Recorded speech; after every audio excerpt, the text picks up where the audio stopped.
Interstellar filmidagi mana bu sahnaga e'tibor bering. Go, go, go, go, go. 7 years per hour here. Let's make it count. Bu yerda Cooper aytgan gap sonni ko'paytir degan ma'noni bildirmaydi. Aslida bu bor imkoniyatdan maksimal darajada foydalanish, har bir lahzani yoki harakatni qadrlash deganidir. Ya'ni shunaqangi qilaylikki, ishimizdan o'ngidan kelsin, natija bersin degan ma'noni bildiryapti. Let's make it count. Let's make it count. Let's make it count.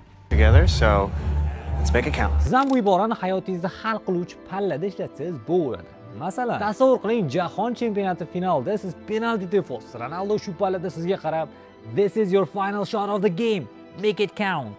dedi. Mana shunaqa holatlarda aynan shu ibora ishlatiladi. Shu kabi qiziqarli hamda foydali iboralar to'plamini Telegram kanalimizga joylab qo'ygan. Profil shapkasida havola bor. U orqali Telegram kanalimizga o'tib, obuna bo'lib qo'ying. Aytgancha, u yerda IELTS balli 8 dan yuqori bo'lgan o'qituvchilar mutlaqo bepulga jonli darslar ham qilishadi.